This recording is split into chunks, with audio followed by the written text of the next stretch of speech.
Hi, I'm Olivia, and welcome back to After the Silence.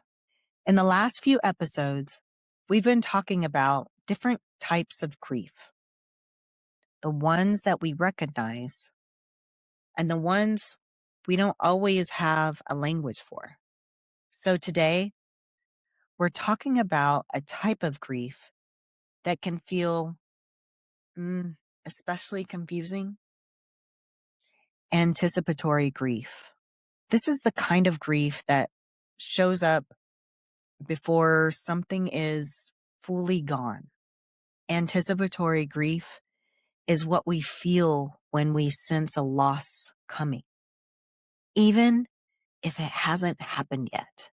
It's that quiet knowing that something is changing, something is ending, that something won't be the same.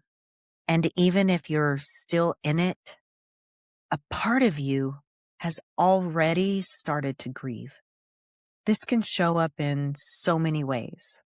Watching someone you love slowly decline in health, feeling a relationship shifting and knowing it may not last, sensing a life chapter coming to an end. Even something like watching your children grow up and realizing the version of your life you're in right now won't always be here. You're still living it, but you can feel it changing at the same time. And that can feel really complex. You might feel sad for something that hasn't ended yet. You could feel guilty for already grieving it. You can feel confused because you're still in it, but not fully present. It can feel like your heart is in two places at once. There's a part of you here and a part of you already letting go.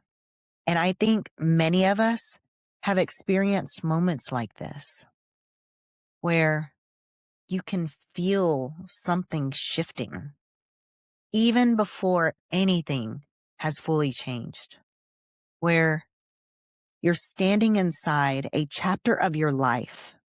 And at the same time, you can feel that it's not going to stay the same. And there's this quiet grief that comes with that awareness.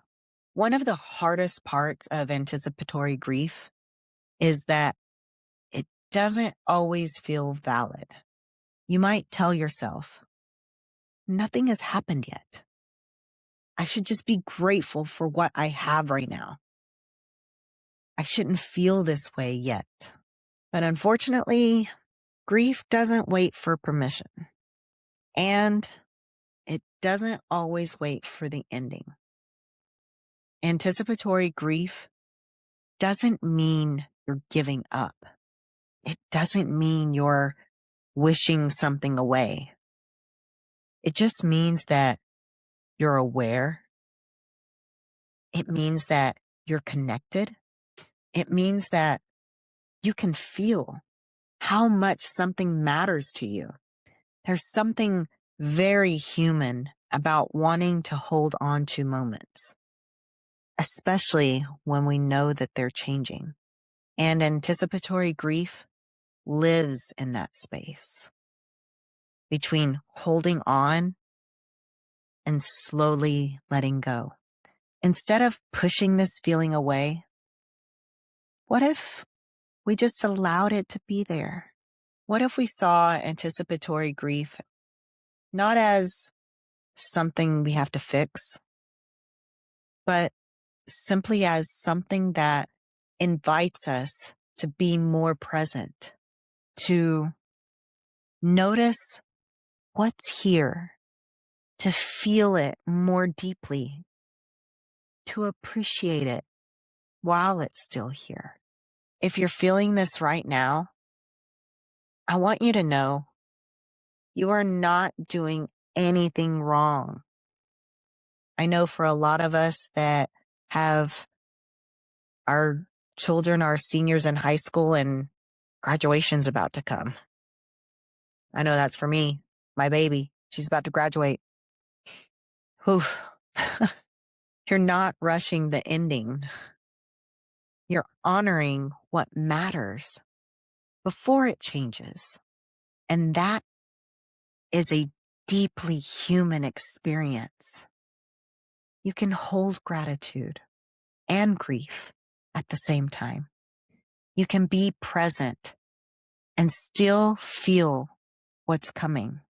In this space, we're continuing to name the kinds of grief that often go unspoken. Because when we name it, we give ourselves permission to feel it. And if today's episode resonated with you, please share it with someone else. And just know that nothing you felt while listening to this was wrong. Thank you.